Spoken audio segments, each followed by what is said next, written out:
پڑھ لیں اللہم صلی علی سیدنا و مولانا محمد طب القلوب و دوائها و عافیت الابدان و شفائها و نور الابصار و ضیائها و علی آلہ و صحبہ و بارک وسلم صلاۃ و سلاما علیک یا رسول اللہ صلی اللہ تعالی علیہ وسلم۔ اب تک آپ تمامی حضرات نے سورۃ البقر کی دوسرے پارہ میں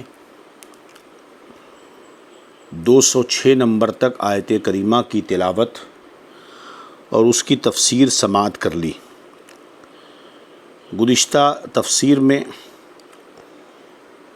آپ حضرات نے منافقین کے تعلق سے کہ جو نہ دنیا کی بھلائی چاہتے ہیں اور نہ ہی آخرت کی بھلائی چاہتے ہیں، اور ان کی علامات اور ان کی عادتوں پر روشنی ڈالی گئی کہ وہ باتیں تو بڑی اچھی اور بڑی میٹھی اور بڑی ایسا لگتا ہے کہ بہت ہی کارآمد باتیں، بڑی پیاری باتیں، بڑی سلجھی ہوئی باتیں کرتے ہیں، مگر حقیقت میں وہ زمین میں فتنہ اور فساد اور اللہ کے بندوں کو نقصان پہنچاتے ہیں۔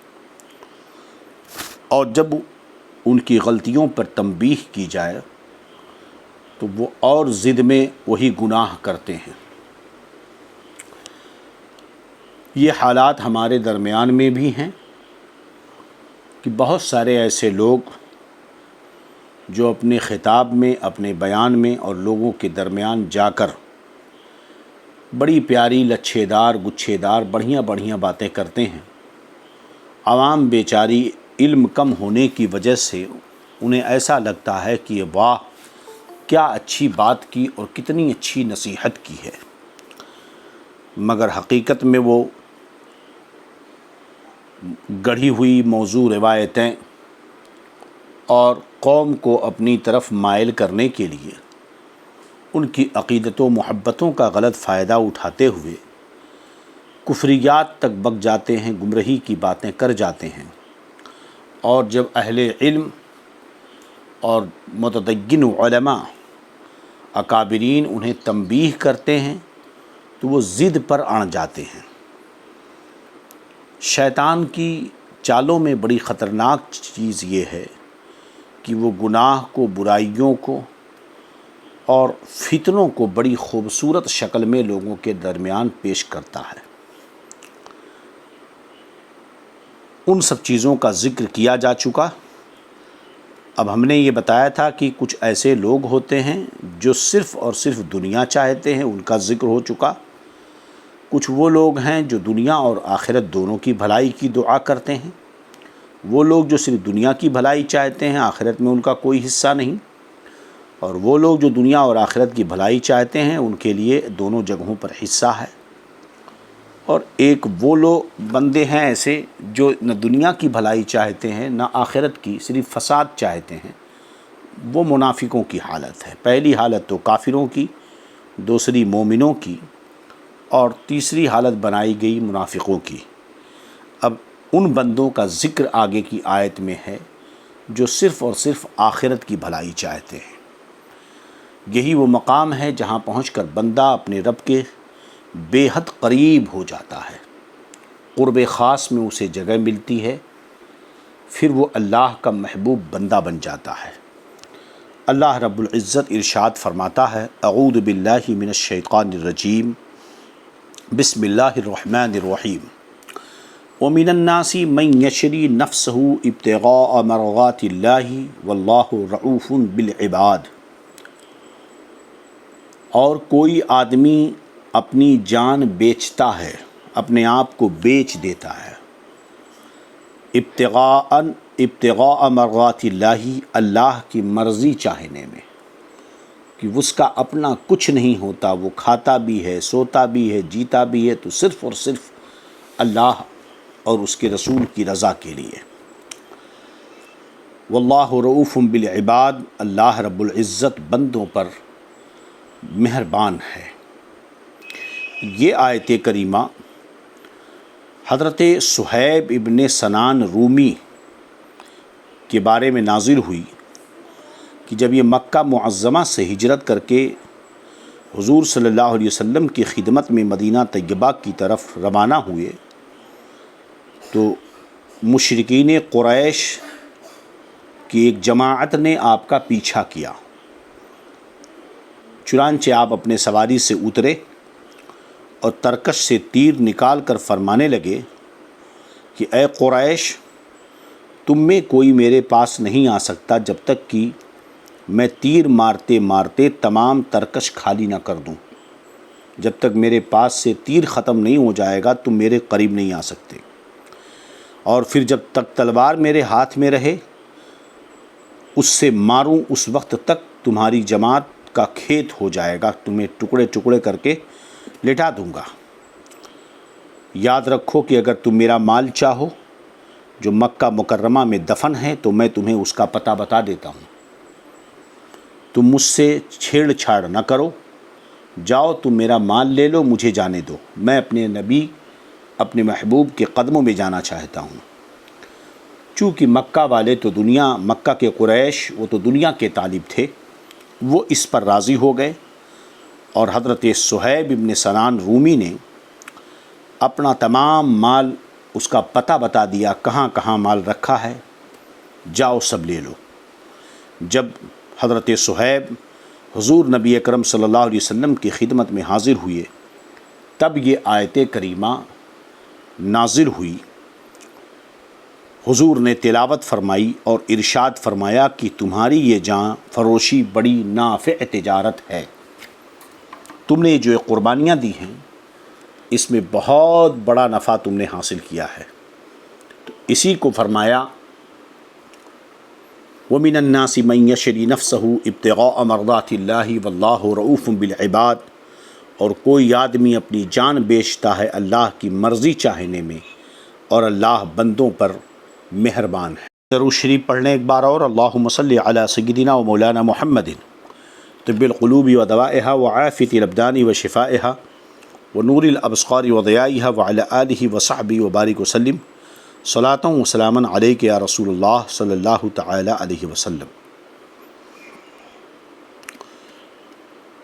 تو اب ہم نے یہ بتایا کہ جو اوپر کی آیت ہے اس میں منافقوں اور منافق شدہ لوگوں کی اخلاقی پستی کا ذکر اللہ نے کیا، اور اس آیت میں جو ابھی ہم نے تلاوت کی اس میں اپنے خاص بندوں کا ذکر کیا ہے جو اپنا تن من دھن اپنے رب کی رضا جوئی کے لیے قربان کرنے پر ہمیشہ آمادہ اور مستعد رہتے ہیں، جیسا کہ صہیب رومی رضی اللہ تعالی عنہ کا ہم نے ذکر آپ کے سامنے ابھی کیا ہے، جسے در منصور میں نقل فرمایا۔ اسی طرح حضرت ابو ذر غفاری، حضرت جندب، حضرت ابو ذر غفاری کا حال تھا کہ ان کے گھر والوں نے پکڑ لیا اور وہ ان کی گرفت سے نکل بھاگے اور نبی کریم کی بارگاہ میں پہنچے۔ حضرت صہیب نے اپنا سارا مال فدیے کے طور پر دے دیا اور ہجرت کر کے مکہ تشریف لائے۔ سمجھ رہے ہیں؟ اسی طرح جو بھی لوگ مکہ سے اسلام قبول کر کے مدینہ آتے تو مکہ کے قریش انہیں گھیر کر ستاتے تھے اور انہیں کسی طریقے سے مدینہ جانے کے لیے روکتے تھے۔ ایک روایت میں حضرت زبیر ابن عوام، حضرت مقداد ابن اسود کا ذکر ہے کہ حضرت خبیب کو سولی پر لٹکا دیا تھا۔ نبی کریم نے فرمایا جو خبیب کو سولی پر سے اتارے گا اس کے لیے جنت ہے۔ حضرت زبیر نے کہا کہ میں اور میرا ساتھی مقداد اتاریں گے۔ تو یہ لوگ اپنی جان کو اللہ اس کے رسول کے لیے ہمیشہ قربان کرنے کے لیے تیار تھے۔ در حقیقت یہ آیت ان تمام لوگوں کے حق میں عام ہے جو نیکی کے کام میں حصہ لیتے ہیں، اور جو شخص نیکی کے راہ میں ٹکراؤ پیدا کرے اور وہ شخص جو نیکی کے راہ میں اللہ اس کے رسول کی رضا کے لیے آگے بڑھے، محض اللہ کی رضا کی خاطر اپنی جان اور مال سے اس کے خلاف جہاد کرتے ہیں، وہ خود بھی نیک کام کرتے ہیں اور دوسروں کو بھی نیکی کی تلقین کرتے ہیں، خود بھی برائی سے بچتے ہیں، دوسروں کو بھی برائی سے روکتے ہیں۔ اس عظیم مقصد کے لیے محض اللہ کی رضا کی خاطر ہر قسم کی جانی اور مالی قربانیاں دیتے ہیں۔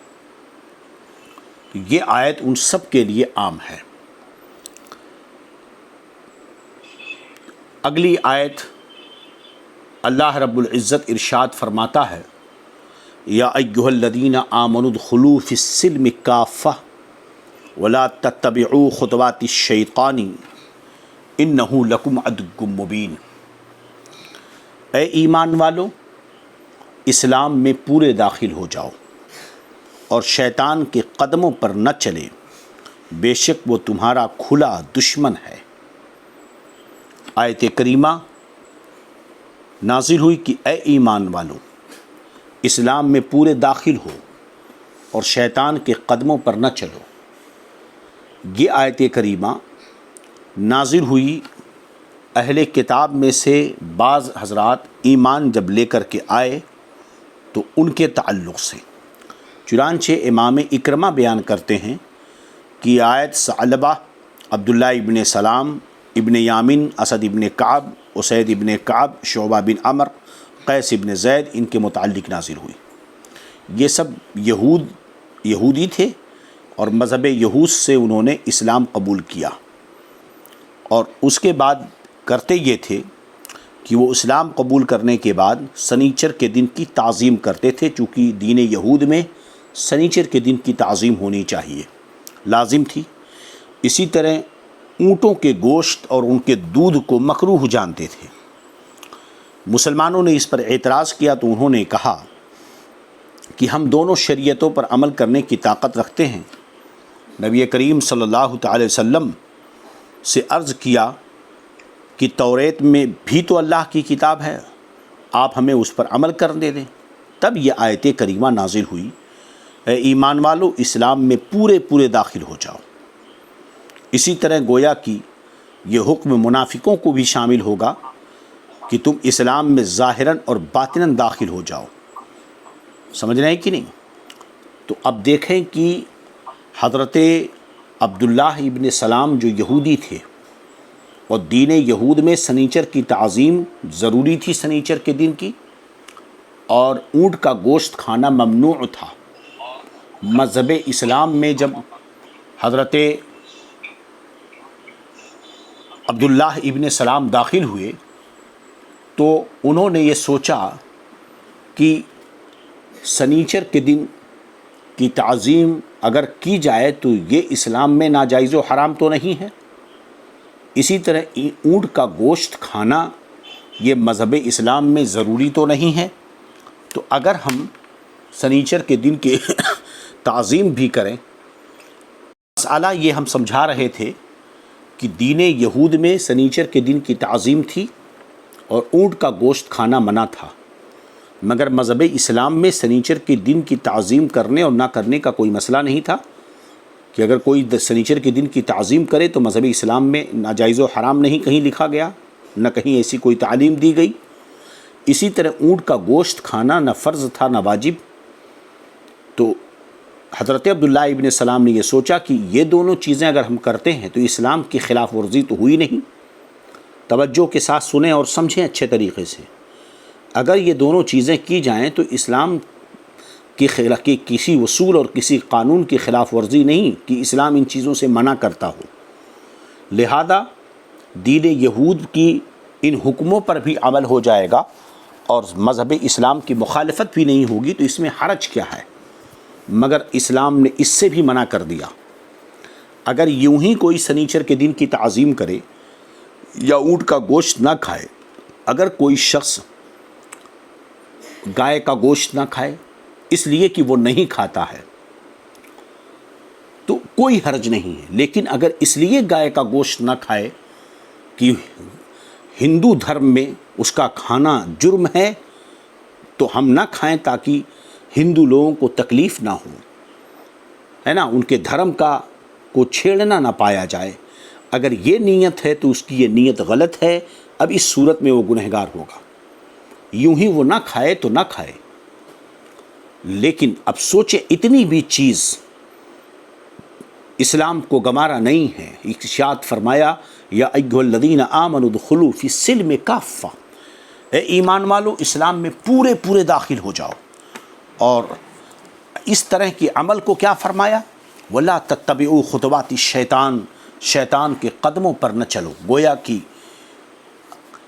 کسی اور دوسرے مذہب و دھرم کی خوشنودی کے لیے باطل پرست، فرقہ پرست، گمراہ کفار و مشرکین، مرتدین، گمراہوں کی خوشی کے لیے اگر ان کے کسی ایسے عمل کو بروئے کار لایا جائے جس کی ممانعت ہمارے اس مذہب میں نہیں ہے، تو اگر مقصود گمراہوں، مرتدوں اور کافروں، مشرکوں کی رضا جوئی ہو تو یہ اسلام کو قبول نہیں ہے۔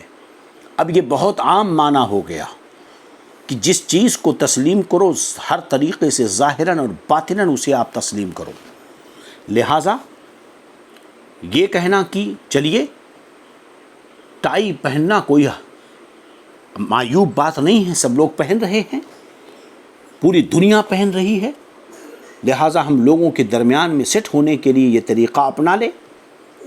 میرے جناب عالی اس آیت کریمہ کی روشنی میں ایسا نظریہ رکھنے والا غلط ہے۔ اولاً تو ٹائی پہننا حرام ہے، اور یہ کہ یہ عیسائیوں کا ایک صلیب کا، کراس کا ایک نشانی، علامتی نشان ہے، تو اس کو تو جو ہے کفر کی حد تک ہوگا۔ لیکن اگر اسے ناجائز و حرام سمجھتے ہوئے کوئی پہنتا ہے تو یہ ناجائز و حرام ہوگا۔ اسی طرح سر پہ ٹوپی رکھ کر نماز پڑھنا کچھ ضروری نہیں ہے، لہذا چلیے لوگوں کے درمیان ہم ٹوپی کیا لگائیں، لوگ کہیں گے ملا ہے، مولوی ہے تو بڑا دھارمک آدمی ہے، لوگ ایک الگ سی نظروں سے دیکھیں گے، چلیے اس لیے ٹوپی نہ لگائی جائے، تو یہ اس نے بہت بڑی غلطی کی ہے۔ بات سمجھ میں آ رہی کہ نہیں؟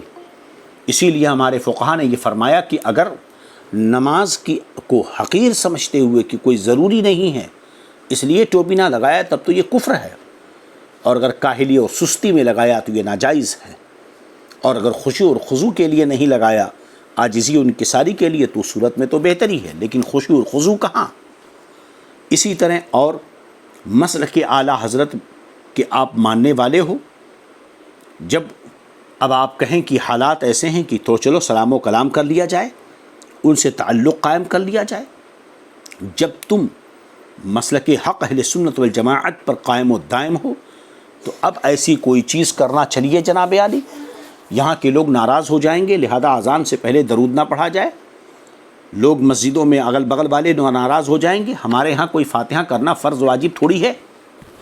عبداللہ ابن سلام نے یہی تو سوچا رضی اللہ عنہ کہ بھئی اونٹ کا گوشت کھانا اسلام میں فرض اور واجب نہیں، اور یہودی مذہب میں اس کا کھانا ضروری، کھانا جائز نہیں ہے، لہذا چلو نہ کھائیں، اسلام کی خلاف ورزی تو نہیں ہوگی۔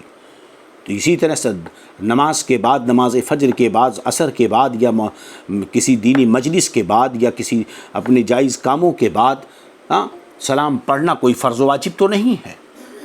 تو چلیے اگر ہم جو ہے نماز جمعہ کے بعد سلام پڑھیں گے تو لوگوں کو اعتراض ہوگا، فرض تو واجب نہیں ہے لہذا نہ پڑھا جائے، اذان سے پہلے درود پڑھیں تو بد مذہبوں کو اعتراض ہوگا، کیوں آپس میں لڑیں، لہذا فرض اور واجب تو ہے نہیں لہذا نہ پڑھا جائے۔ ہیں جناب عالی مصطفیٰ جان رحمت پڑھنے کوئی فرض اور واجب تھوڑی ہے، لہذا نہ پڑھا جائے، کیونکہ اس سے تو دوسروں کو تکلیف ہوگی، تو کیا ضروری ہے اس کا پڑھنا؟ یا ایھا الذین آمنوا ادخلوا فی السلم کافہ، منافقوں ظاہراً اور باطناً ہر اعتبار سے تم داخل ہو جاؤ اسلام کے اندر، اور شیطان کے نقش قدم کی پیروی نہ کرو باطل پرستوں کی خوشنودی کے لیے۔ جائز عمل کو ترک کر دینا یہ منافقت ہے اور شیطانی راستہ ہے۔ بات سمجھ آ رہی کہ نہیں؟ جب کسی جائز عمل کو کوئی باطل پرست حرام و ناجائز، شرک و بدعت کہے تو اب اس صورت میں ہم پر لازم ہوگا کہ ہم اسے کریں، اس کی مخالفت میں اب ضروری ہے کہ ہم اسے لازمی طور پر کریں۔ چلیے تم اس حکم کی مخالفت کر کے اور متعدد شریعتوں میں متفرق ہو کر شیطان کی پیروی نہ کرو، بے شک وہ تمہارا کھلا ہوا دشمن ہے۔ اب آگے اللہ کتنا تاکیدی حکم فرماتا ہے، فَإِن زَلَلْتُم مِّن بَعْدِ مَا جَاءَكُمُ الْبَيِّنَاتِ فَاعْلَمُوا أَنَّ اللَّهَ عَزِيزٌ حَكِيمٌ۔ فَإِن زَلَلْتُم مِّن بَعْدِ مَا جَاءَتْكُمُ الْبَيِّنَاتِ، اور اگر اس کے بعد بھی بچ لو کہ تمہارے پاس روشن حکم آیا، اس کے بعد بھی بچلو، تم پھسل جاؤ، ہے نا، جب کہ تمہارے پاس روشن حکم آ چکا۔ اب آپ کی سمجھ میں آ گئی بات کہ ہم کیوں سلام دینی مجالس کے بعد سلام کو پڑھنا کہتے ہیں ضرور لازمی طور پہ پڑھا جائے گا، ہم یہ کیوں کہتے ہیں کہ اذان سے پہلے درود پڑھا جائے، ہم یہ کیوں کہتے ہیں کہ نماز فجر کے بعد درود پڑھی جائے، ہم یہ کیوں کہتے ہیں کہ یا رسول اللہ پکارا جائے، ہم یہ کیوں کہتے ہیں کہ مسلک اعلیٰ حضرت کے نعرے لگائے جائیں، ہم یہ کیوں کہتے ہیں یا غوث المدد ضرور پکارا جائے، ہم یہ کیوں کہتے ہیں کہ فاتحہ نیاز کی مجلسیں گھروں میں قائم کی جائیں؟ اس لیے نہیں کہ یہ فرض یا واجب ہے، بلکہ اس لیے کہ ایک طبقہ اس جائز چیز کو ناجائز و حرام کہتا ہے، تو جو شخص اللہ کی جائز کی ہوئی چیزوں کو ناجائز و حرام کہے، ہمارا ذمہ ہے کہ جب یہ جائز ہے تو اسلام میں داخل ہے، لہذا ان کی رضا اور خوشی کے لیے ان چیزوں کو چھوڑ دینا یہ شیطان کے نقش قدم کی پیروی ہے۔ اللہ فرماتا ہے اگر یہ بھی علم تمہیں آ گیا اس کے بعد بھی تم پھسلو تو جان لو کہ اللہ زبردست حکمت والا ہے، وہی تمہارا فیصلہ کرے گا۔ تو اگر تم اس کے بعد بھی پھسل گئے تو جان لو کہ واضح دلیلوں کے بعد اسلام کی راہ کے خلاف اگر تم نے راستہ اپنایا تو اللہ رب العزت بہترین فیصلہ فرمانے والا ہے۔ بات سمجھ میں آ رہی کہ نہیں؟ یہ سخت ہے، جرم ہے تمہارا، کیونکہ علم کے باوجود بے عملی یہ جہالت ہے۔ علم کے بعد بے عملی یہ کیا ہے؟ جہالت ہے۔ تو یہ ایک خطاب ہے ان سے کہ روشن دلیلیں آنے کے بعد تم کفر کرو، تم شریعت کے خلاف کام کرو، تو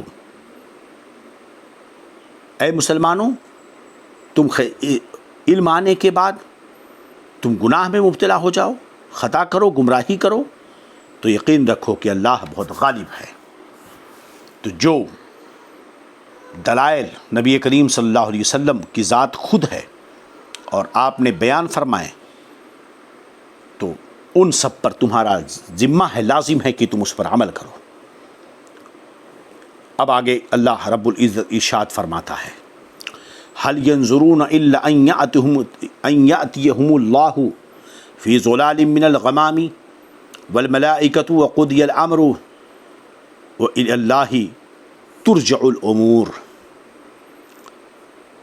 هل ينظرون، کاہیں کے انتظار میں ہیں، الا ان يأتيهم الله في ظلال من غمام والملائکہ، کاہیں کے انتظار میں ہیں، یہی نہ کہ اللہ کا عذاب آئے چھائے ہوئے بادلوں میں اور فرشتے اتریں، وقضی الامر، اور کام ہو چکے، وإلی اللہ ترجع الامور، اور سب کاموں کی رجوع اللہ کی طرف ہے۔ سارے معاملات تو رب کی طرف ہی پلٹنے والے ہیں۔ تمہارے دلوں کی جو حالات ہیں وہ رب بہتر جانتا ہے۔ تم نے ان چیزوں پر پابندیاں لگا دی، چند لوگوں کی رضا کے لیے تم نے شریعت کے جائز عمل کو ترک کر دیا، تو اب کیا ہوگا؟ یاد رکھو کہ عذاب آئے گا، یاد رکھو کہ عذاب آئے گا، فرشتے اتریں گے تباہ و بربادی کے لیے، اور سارے معاملات رب کی طرف پلٹ کے جائیں گے۔ میں بار بار یہی کہتا ہوں کہ موجودہ دور میں ایک لمبا طبقہ، جنہیں ہم لوگ ایک عجب سی حالت میں یہ کہتے ہیں کہ جناب وہ تو علماء ہی ہیں، وہ تو مولانا ہی ہیں، وہ بھی تو مفتی ہی ہیں، وہ بھی تو عالم ہی ہیں، ہم یہی کہتے ہیں نا۔ نتیجہ کیا ہو رہا ہے؟ میں پوچھنا چاہتا ہوں، تم نے یہ کہا کہ علماء قبروں میں بند رہے، سیاست سے دور رہے، وہی پرانے خیالات لوگوں کو بیوقوف بناتے رہے، میدان میں کبھی وہ اترے نہیں، لوگوں کے درمیان آئے نہیں، سیاست سے ہمیں دور رکھا، دیکھو آج ہمیں تباہ کیا جا رہا ہے۔ میڈیا پہ آیا نہیں، علماء نہیں آئے میڈیا پر، آج غیروں نے میڈیا کے ذریعہ پورا تباہ و برباد کر دیا۔ یہی کہہ رہے تھے نا آج سے پچھلے 25 سالوں سے، 50 سالوں سے، 100 سالوں سے تو یہی کہہ رہے ہو نا تم یہی کہتے رہے۔ کیسی کیسی باتیں کہہ رہے ہو، دنیا کہاں جا رہی ہے؟ ٹیکنالوجی کا دور ہے، موبائل کا دور ہے، ڈیجیٹل میڈیا کا دور ہے، پرنٹ میڈیا کا دور ہے، کہاں جا رہے ہیں علماء؟ اب میدان میں اترنا چاہیے۔ میں پوچھنا چاہتا ہوں، تم کہہ رہے ہو نا کہ 90% علماء میڈیا کے جواز کے قائل ہیں، ویڈیو ٹی وی کے، ڈیجیٹل میڈیا کے، پرنٹ میڈیا کے، الیکٹرانک میڈیا کے جواز کے قائل ہیں نا، تو کیا تم نے دنیا کو فتح کر لیا؟ آپ نے مسجدوں میں مائک لگا کر نماز کو جو جائز قرار دے دیا، کیا تم نے دنیا فتح کر لی؟ آ گئے مسلمانوں کے اچھے دن، آ گئے امت مسلمہ کے بھلائی کے دن، تم اترے نا میدان میں۔ تمہارا آج دعویٰ ہے نا کہ تم 90% ہو، تم یہی کہتے ہو نا جمہور ہیں اس طرف۔ سوال یہ پیدا ہو رہا کہ میدان میں اترنے کے بعد تم نے کیا کیا؟ وہ اندھیرے ہی بھلے تھے کہ قدم راہ پہ تھے، روشنی کھینچ کے لائی ہے ہمیں منزل سے بہت دور۔ اسلام حقانیت، روحانیت، تائید غیبی، رب کی جو ہے مدد سے غالب تھا۔ اہل حق کے قدموں کی برکت سے مسلمان زندہ تھے۔ اہل حق اور اللہ کے محبوب بندے، شریعت پر کامل عمل کرنے والوں کے وجود کی برکتوں سے ہم غالب تھے، نہ کہ میڈیا کی وجہ سے۔ آج میڈیا میں اترے ہیں، اصل نمازوں کو تم نے غائب کر دیا، علماء کے درمیان جو تقوی اور طہارت تھا اس کو تم نے غائب کر دیا، شریعت کے عمل کو تباہ و برباد کر کے رکھ دیا، ناجائز و حرام چیزوں کو تم نے جائز قرار دے دیا۔ نتیجہ یہ ہوا کہ اب یہ ہے بادلوں کے ساتھ عذاب اتر رہا ہے، یہ بادلوں کے ساتھ عذاب اسی وجہ اتر رہا ہے۔ سمجھ رہے ہیں کہ نہیں؟ پہلے وہ ایک دعا ہوتی تھی، وہ ایک سجدہ جسے تو گرا سمجھتا ہے 1000 سجدوں سے دیتا ہے آدمی کو نجات۔ ہاں، وہ ایک سجدہ جو حق پر حق کے ساتھ پورے توجہ کے ساتھ خالص لوجہ اللہ ادا کر دیا جائے، ہزاروں لاکھوں دکھاوے کے سجدے سے بہتر ہوتا ہے۔ تم نے میڈیا پہ آ کر سجدہ کر کے دنیا کو تو دکھا دیا، لیکن وہ سجدہ کیا رب کی بارگاہ میں قبول ہوا؟ اگر قبول ہوا ہوتا تو رب کی بارگاہ سے رحمت کے فرشتے اترے ہوتے اور دنیا میں ہمیں وقار و عزت ملی ہوتی۔ آج وقار و عزت اسی لیے غائب ہے۔ سمجھ رہے ہیں کہ نہیں؟ دیکھیں زمانہ دنیا کہاں جا رہی ہے، اللہ تعالیٰ محفوظ فرمائے۔ تو کیا تم کاہیں کا انتظار کر رہے ہو جناب؟ یہی نا کہ بادلوں میں عذاب اترے ہیں؟ دین اسلام چھوڑنے، شیطان کی فرما برداری کرنے والوں، کس چیز کا انتظار کر رہے ہو؟ اس کا اللہ کا عذاب اور عذاب کے فرشتے اتریں اور قصہ تمام کر دیا جائے؟ اب بھی وقت ہے، اب بھی وقت ہے، اللہ والوں کی طرف پلٹو، کیونکہ برکتیں تو تمہارے اکابرین کے ساتھ ہیں۔ تم اپنے اکابرین کے دامن میں رہو گے تو برکتیں اتریں گی۔ البرکت مع اکابرکم، تم اپنے اکابرین کے نقش قدم پر چلو۔ وہ قوم تباہ ہو جاتی ہے جو اپنے بزرگوں پر لعن طعن کرنے لگتی ہے۔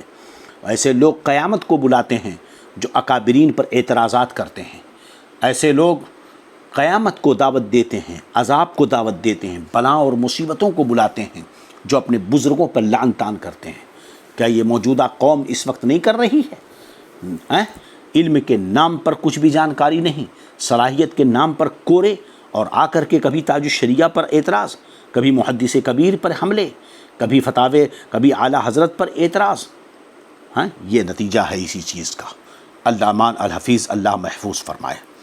اب آگے کی آیت اللہ فرماتا ہے، سل بنی اسرائیل کم آتیناہم من آیت بینۃ ومن یبدل نعمت اللہ من بعد ما جاءتہ فإن اللہ شدید العقاب۔ سل بنی اسرائیل، بنی اسرائیل سے پوچھو، بنی اسرائیل سے پوچھو، کم آتیناہم من آیت بینۃ، ہم نے کتنی روشن نشانیاں انہیں دیں۔ پوچھو بنی اسرائیل سے، انہیں معلوم نہیں ہے کیا؟ ہے نا؟ ایسا نہیں کہ معلوم نہیں تھا، یہ مطلب ہوتا نا بھائی پوچھو ہم نے کیا کیا کیا، یعنی اس کو معلوم ہے سب کچھ۔ پوچھو بنی اسرائیل سے ہم نے کتنی روشن نشانیاں انہیں دیں۔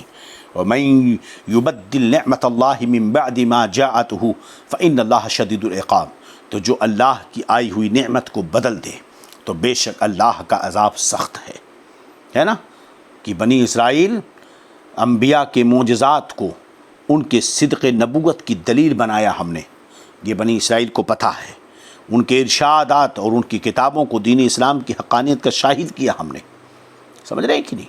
تو یہ ساری نشانیاں تو تم جانتے ہی ہو. تو پھر اللہ کی ان نعمتوں کو ٹھکرانے کا مطلب کیا ہے؟ سمجھ رہے ہیں کہ نہیں؟ ہاں، بنی اسرائیل کو خطاب ہے کہ ہم نے انہیں کتنی روشن نشانیاں عطا کی ہیں. ان کے انبیاء علیہ السلام کے معجزات کو ان کو عطا کیا.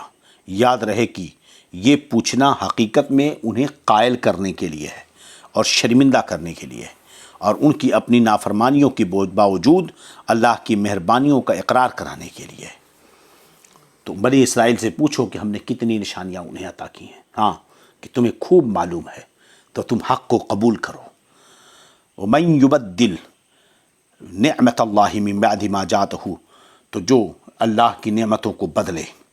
اللہ کی نعمت سے اللہ کی آیات مراد ہیں جو ہدایت کا سبب ہیں، اور ان کے بدولت گمراہی سے نجات حاصل ہوتی ہے.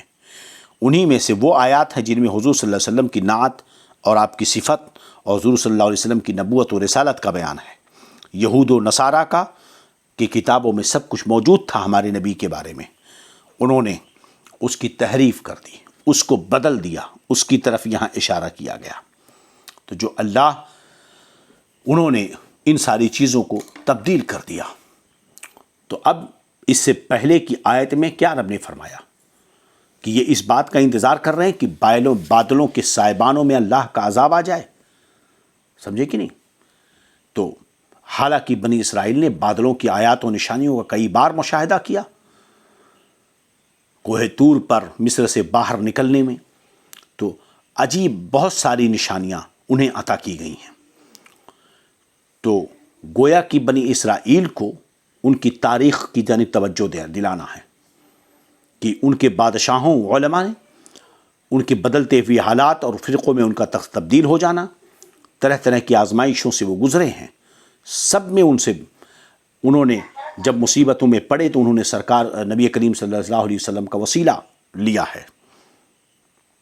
بنی اسرائیل کے آبا و اجداد کو جو نعمتیں عطا کی گئیں، بنی اسرائیل نے اللہ کی نعمتوں کو بدلا، تبدیل کیا، نبی کریم کی صفت کو اپنی کتابوں سے دور کیا. وہ سب کچھ دیتے رہے اور سب کرتے رہے. تو اللہ فرماتا ہے کہ یاد رکھو، جو اللہ کی نعمتوں کو بدلے گا تو فإن اللہ شدید العقاب، بے شک اللہ کا عذاب بہت سخت ہے. تو اللہ کی نعمتوں کا کفر کرنے کا سبب یہ ہے کہ شیطان نے ان کے لیے کفر اور برے اعمال کو مزین کر دیا، اور اللہ کی نعمتوں کو انہوں نے تبدیل کیا، تو ان کے لیے عذاب کا اترنا لازمی ہے. چلیے اب آگے کی آیت. اس سے یہ بھی سمجھ میں آیا جناب عالی کہ اللہ کی دی ہوئی نعمتوں کا غلط استعمال، رخصت شریعت میں یہ اللہ کی ایک نعمت ہے. جہاں ضرورت ایسی پڑے کہ اس کے بغیر کوئی راستہ نہ رہ جائے تو وہاں شریعت رحمت نازل کرتی ہے اللہ کے بندوں پر کہ اب اللہ کی جانب سے یہ رحمت آئی کہ تم جس مشکل میں گھرے ہو کہ بچنا مشکل ہے، تو اب اس وقت تمہارے لیے رحمت اور آسانی جو ہے پیدا ہوگی تمہارے لیے. کیا قوم جب اس مشکل میں پھنسی کہ حکومتوں نے راشن کارڈ کو لازمی قرار دے دیا، ڈرائیونگ لائسنس کو لازمی قرار دے دیا، پاسپورٹ کو لازمی قرار دے دیا، دیگر ڈاکومنٹس آئی ڈی کارڈز کو لازمی قرار دے دیا. اس کے ساتھ حکومتوں نے یہ شرط لگائی کہ اس میں اس شخص کا جس کا آئی ڈی کارڈ ہو، جس کا پاسپورٹ ہو، جس کا ڈرائیونگ لائسنس ہو، جس کا آدھار کارڈ ہو، اس کی تصویر اس کے اندر پائی جانی ضروری ہے.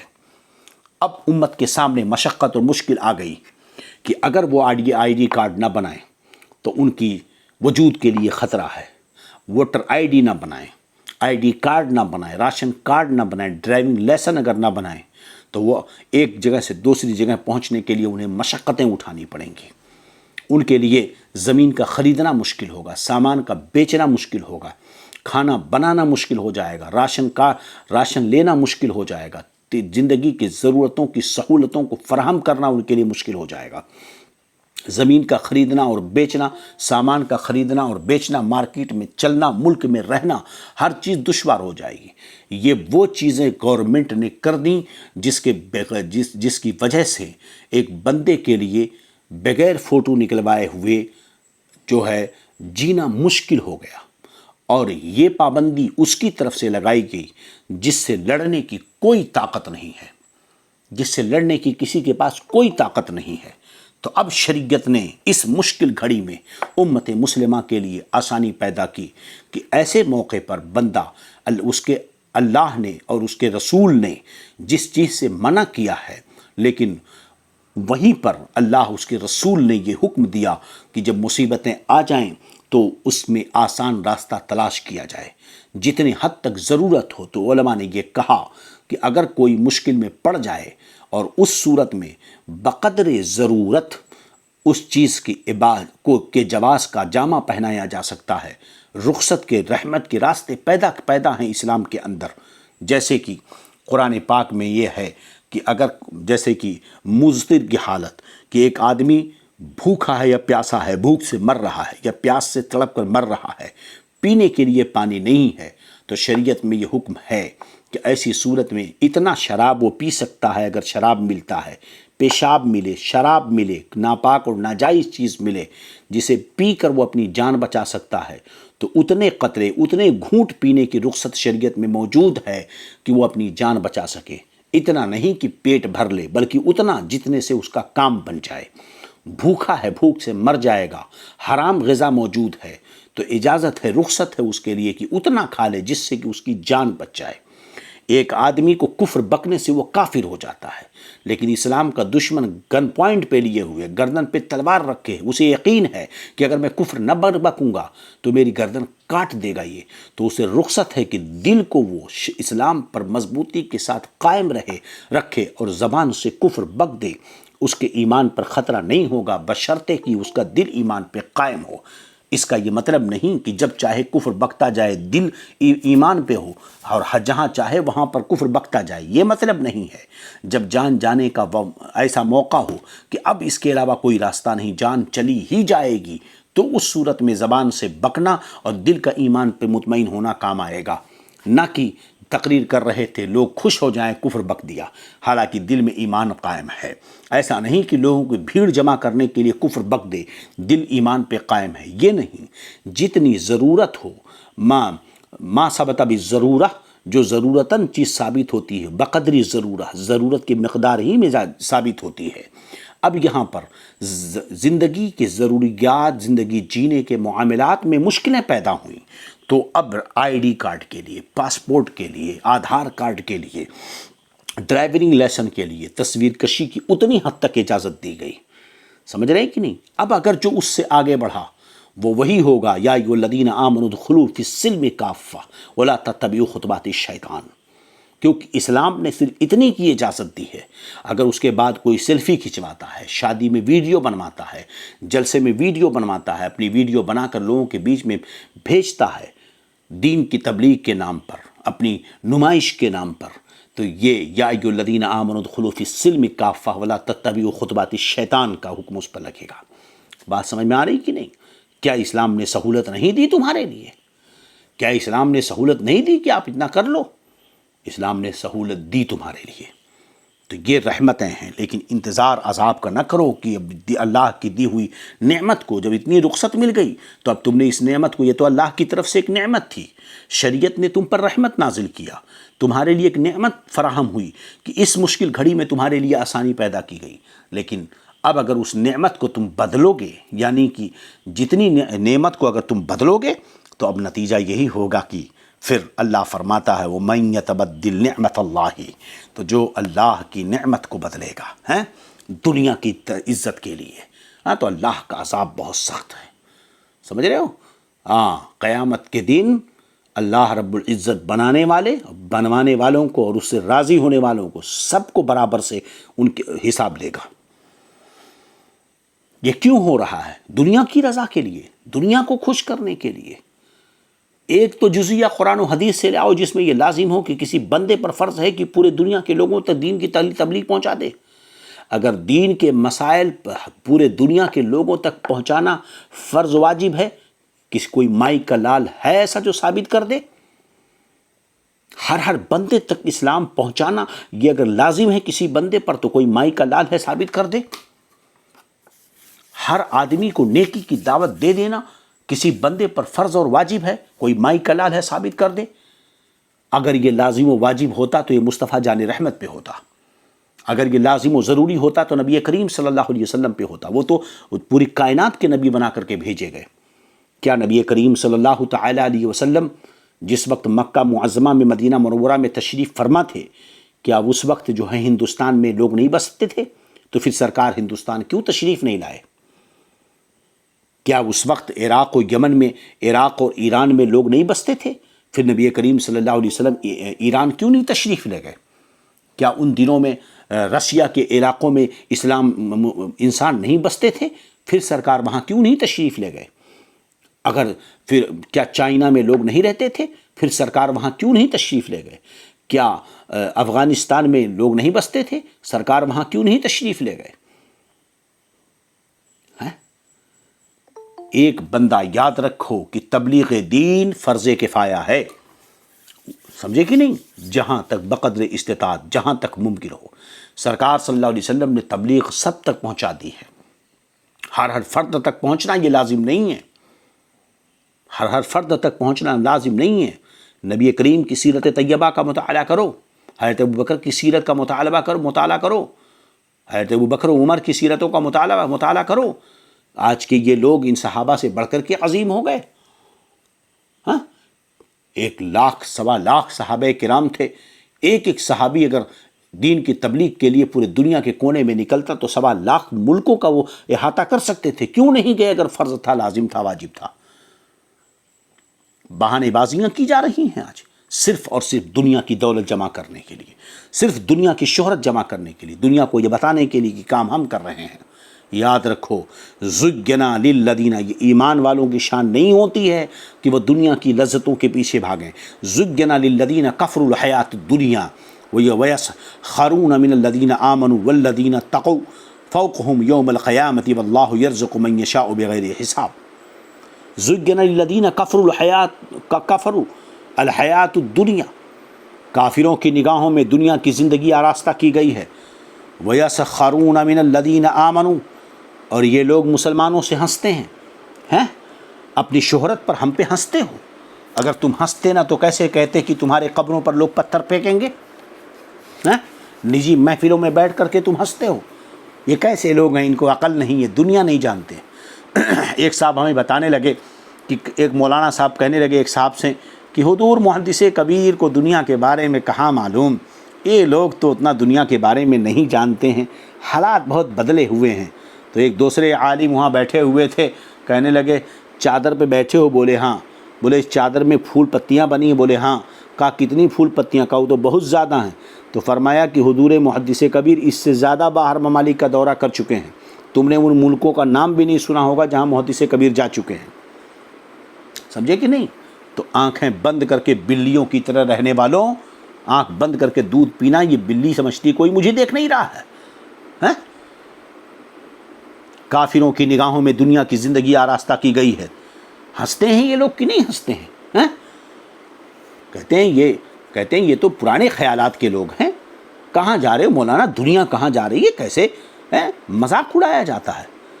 اللہ فرماتا زُیّنَ لِلَّذِینَ کَفَرُوا الْحَیَاةُ الدُّنْیَا وَیَسْخَرُونَ مِنَ الَّذِینَ آمَنُوا، یہ لوگ مسلمانوں سے ہنستے ہیں۔ کہتے نہیں ہیں یہ مسلمان لوگ کیا ان کو عقل ہے، کیا سمجھ ہے؟ عجب سے بدھو قسم کے لوگ ہیں، ان کو عقل و سمجھ نہیں ہے۔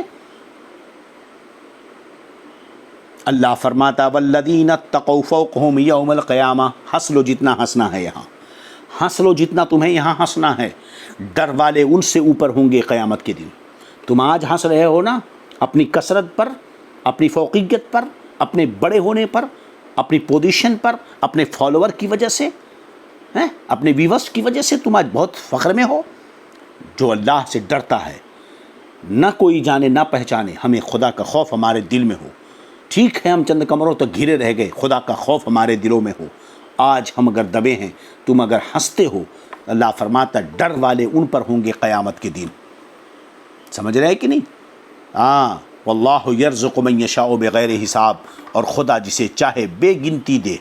ہاں، اس کے ہاں کوئی گنتی انتی نہیں ہوتی، وہ جسے چاہتا بے حساب دیتا ہے. بات سمجھ آ رہی کہ نہیں؟ ہاں، جا تو سامان دنیاوی سے اللہ والے دنیا کے سامان سے دور رہتے ہیں، بے رغبت رہتے ہیں، تو ان کی بے رغبتی دیکھ کر ان کی حقارت، اللہ والوں کی شان میں تم حقارت کے ساتھ نظر دیکھتے ہو.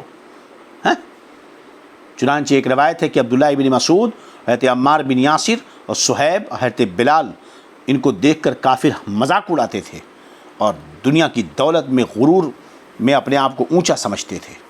مگر اللہ فرماتا ہنس لو تم یہاں، ایماندار قیامت کے دن جناب عالیہ میں ہوں گے، مغرور کفار جہنم میں ذلیل و خوار ہوں گے. لہذا یہ دولت والے جو علماء مولویوں کو دیکھ کر ہنستے ہیں نا، عالموں کو دیکھ کر ہنستے ہیں نا، یہ لوگ ہنسنے جتنا ہنسنا ہے. یہ دولت جو اونچی اونچی عمارتیں، بہترین بلڈنگوں میں رہ کر کے جو اپنے آپ کو بڑی عالی شان زندگی کا مالک سمجھتے ہیں، کل قیامت کے دن پتہ چلے گا کہ یہ کہاں ہوں گے اور یہ علماء کہاں ہوں گے جن کو دیکھ کر کے ہنسنے والے ہنستے ہیں، جن کا مذاق اڑاتے ہیں. ایک عالم کے کپڑے اور ان کے رہن سہن پر، اس کی داڑھی پر، اس کی زندگی کے طریقے پر لوگ ہنستے ہیں. اللہ فرماتا ہنسو، قیامت کے دن یہ تم سے اوپر ہوں گے. سمجھ رہے ہیں کہ نہیں؟ ہاں، اسی لیے غریب مسلمان کا مذاق اڑانا، کسی مومن کو ذلیل یا کمینہ جاننا، یاد رکھو یہ مومنوں کا طریقہ نہیں، یہ کافروں کا طریقہ ہے. کافر، فاسق یا کافر اگرچہ مالدار ہو، ذلیل ہے، مومن اگرچہ غریب ہے، کسی بھی قوم سے ہو، عزت والا ہے، بشرطے کہ وہ متقی و پرہیزگار ہو. یہ کافر دنیا کی زندگی پر مرتے ہیں، اسی کی قدر کرتے ہیں. یاد رکھیں کہ دنیا کی زندگی کسے کہتے ہیں؟ جو نفس کی خواہش میں شرف ہو. ہاں، صرف اور صرف نفس کی خواہش پوری کی جائے، اور جو توشے آخرت جمع کرنے میں خرچ ہو، یاد رکھیں کہ وہ بفضل تعالیٰ دینی زندگی ہے. آخرت سے غافل نہیں ہونا چاہیے. کیا کیا بیان کیا جائے جناب عالی، اسی لیے کہا جاتا ہے قرآن پڑھو اور کسی جاننے والے سے اس کی تفسیر سمجھو. ہوش و خیرت کے دریچے کھل جائیں گے. ایک ایک آیتیں تمہیں دعوت دے رہی ہیں خشیت الہی کی. چلیے،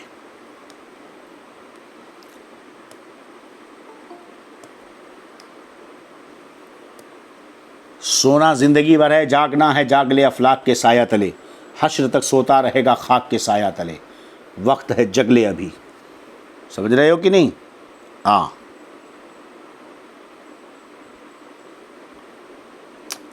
چلیے اب آگے کی آیت دیکھ لیتے ہیں. کان الناس امتا واحدہ فبعث اللہ النبیین مبشرین ومنذرین. اللہ فرماتا کان الناس امتا واحدہ فبعث اللہ النبیین مبشرین ومنذرین. لوگ ایک دین پر تھے، پھر اللہ نے انبیاء بھیجے، مبشرین ومنذرین، خوشخبری دیتے اور ڈر سناتے. وانزل معہم الکتاب بالحق، اور ان کے ساتھ سچی کتاب اتاری. لیحکم بین الناس فیما اختلفوا فیہ، کہ وہ لوگوں میں ان کے اختلافوں کا فیصلہ کر دے.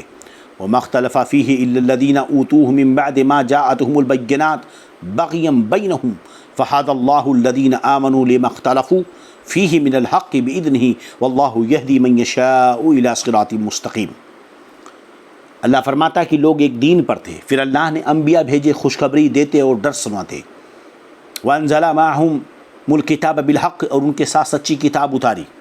لیحکم بین الناس فیما اختلفوا فیہ، کہ وہ لوگوں میں ان کے اختلافوں کا فیصلہ کر دے. وما اختلفوا فیہ الا الذین اوتوہ من بعد ما جاءتہم البینات، اور کتاب میں اختلاف انہیں نے ڈالا جن کو دی گئی، اور کتاب میں اختلاف انہوں نے ہی ڈالا جن کو کتاب دی گئی تھی، بعد اس کے کہ ان کے پاس روشن حکم آ چکا.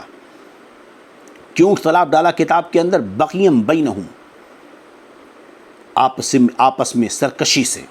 فہد اللہ الذین آمنوا لما اختلفوا فیہ من الحق، تو اللہ نے ایمان والوں کو وہ حق بات سجھا دی، بتا دی، سمجھا دی جس میں وہ جھگڑ رہے تھے اپنے حکم سے۔ واللہ یہدی من یشاء الی صراط مستقیم، اور اللہ جسے چاہے سیدھی راہ دکھائے۔ یاد رہے کہ اس میں تفاسیر کئی ایک ہیں۔ کان الناس امۃ واحدہ کا کیا مطلب؟ کہ ساری امت ایک تھی، ایک دین پر تھے۔ بعض لوگوں نے کہا کہ سب ایک دین پر تھے یعنی کفر پر تھے، تو یہ قول صحیح نہیں ہے۔ لوگ ایک دین پر تھے یعنی کفر پر تھے، یہ کہنا صحیح نہیں ہے۔ اس لیے آگے اللہ کیا فرماتا ہے؟ فبعث اللہ النبیین مبشرین ومنذرین، لوگ ایک دین پر تھے تو اللہ تعالیٰ نے انہیں بھیجا، انبیاء بھیجے ان میں خوشخبری دیتے اور ڈر سناتے۔ تو انبیاء آئے خوشخبری دیتے اور ڈر سناتے ان کو تبلیغ کرنے کے لیے۔ تو جب وہ لوگ کفر پر تھے تو انبیاء بعد میں کیوں آئے؟ ابتدا ہی میں آنا چاہیے تھا کفر سے بچانے کے لیے۔ اس کا مطلب یہ ہے کہ لوگ ایک دین پر تھے یعنی دین اسلام پر تھے۔ حضرت آدم علیہ السلام کے زمانے سے حضرت نوح کے زمانے تک سب لوگ ایک دین اور ایک شریعت پر تھے، پھر ان میں اختلاف ہوا تو اللہ تعالیٰ نے حضرت نوح علیہ السلام کو مبعوث فرمایا، اور یہ حضرت نوح بعثت میں پہلے رسول ہیں۔ حضرت آدم اپنی اولاد کی طرف نبی بن کر کے آئے، اور آپ کی تمام اولاد راہ حق پر تھی، دین پر تھی، شریعت پر تھی، یہاں تک کہ حسد میں حابیل و قابیل کا معاملہ پیش آیا، مگر سب ایک ہی دین پر تھے۔ پھر اس کے بعد یہ بگڑے، سمجھے کہ نہیں، جس میں جو ہے اللہ رب العزت نے حضرت نوح علیہ السلام کو بھیجا۔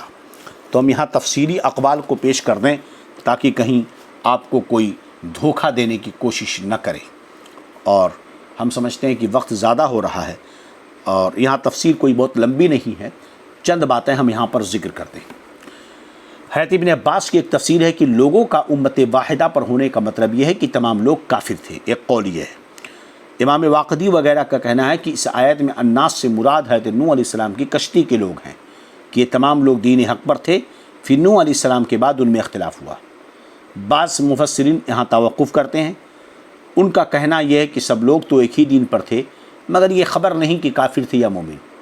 بعض نے یہ کہا کہ اس آیت میں الناس سے یہودی مراد ہیں، یعنی پہلے سارے یہودی ایک دین پر تھے، بعد میں ان میں اختلاف ہوا، مگر صحیح اور راجح قول وہی ہے کہ پہلے تمام لوگ مومن تھے، بعد میں ان میں اختلاف ہوا۔ کیوں؟ اس قول کی وضاحت کیوں، راجح قول کیوں ہے؟ اس لیے کہ پہلے تمام لوگ ایک دین پر تھے، پھر ان میں اختلاف ہوا تو اللہ نے رسولوں کو بھیجا۔ اگر وہ لوگ کفر پر ہوتے تو رسولوں کو اللہ پہلے بھیجتا۔ نیز متواتر نقل سے یہ ثابت ہے کہ اللہ تعالیٰ نے حضرت آدم کو ان کی اولاد کی طرف مبعوث فرمایا، ان کی تمام اولاد مسلمان اور اطاعت گزار تھیں، اس وقت تک ان میں کوئی اختلاف نہیں ہوا، یہاں تک کہ قابیل نے حسد سے حابیل کو قتل کر دیا۔ اور تیسری بات یہ کہ جب طوفان نوح سے تمام روئے زمین کے لوگ ڈوب گئے، صرف کشتی کے لوگ بچے، تو باقی مادہ لوگ سب دین حق پر تھے، بعد میں ان میں اختلاف ہوا۔ حضرت ابو ہریرہ رضی اللہ تعالیٰ عنہ کی روایت ایک امام بخاری نے نقل فرمائی کہ رسول اللہ صلی اللہ علیہ وسلم نے ارشاد فرمایا کہ ہر بچہ جو پیدا ہوتا ہے اسلامی فطرت پہ پیدا ہوتا ہے، پھر اس کے ماں باپ اس کو یہودی بناتے ہیں یا نصرانی بناتے ہیں یا مجوسی بناتے ہیں یا مشرک بناتے ہیں۔ تو اس حدیث سے بھی پتہ چلا کہ سارے کے سارے لوگ پہلے دین حق پر تھے، بعد میں ان میں اختلاف ہوا ہے۔ چنانچہ قرآن پاک کی جو آیت عہد میثاق والی سورۃ الاعراف میں ہے، الست بربکم قالوا بلا، رب نے کہا کیا میں تمہارا رب نہیں ہوں؟ سب نے کہا کیوں نہیں۔ اس دن سب لوگوں کا ایک ہی دین تھا اور وہ دین حق پر تھے۔ اب اس کے بعد اختلاف ہوا تو ان کے درمیان اللہ رب العزت نے انبیاء کرام کو مبعوث فرمایا۔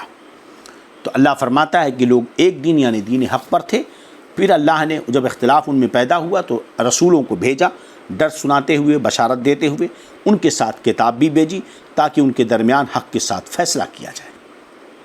پاس میں آ رہی کہ نہیں؟ ہاں، ایمانداروں اور فرما برداروں کو اس کا ثواب ملے، کافروں اور نافرمانوں کو عذاب دیا جائے۔ سمجھ رہے ہیں کہ نہیں؟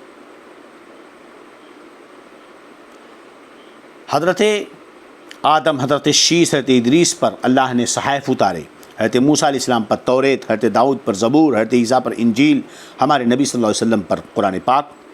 پھر بعد میں یہود و نصارہ نے کتابوں میں تبدیلیاں کی، یہ اختلاف و تبدیلی ہم نے کئی بار بتائی، تبدیل، تحریف، ایمان و کفر کے ساتھ یہودیوں نے کافی کیا، سمجھے کہ نہیں؟ ان لوگوں نے جو سارے اختلافات کیے تھے جان بوجھ کر کیے تھے، نادانی کی وجہ سے نہیں، سرکشی کی وجہ سے کیا تھا۔ اللہ جسے چاہے سیدھی راہ عطا فرماتا ہے۔ یہ بہت بڑا جرم ہے کہ اللہ کی نشانیوں کو چھپایا جائے۔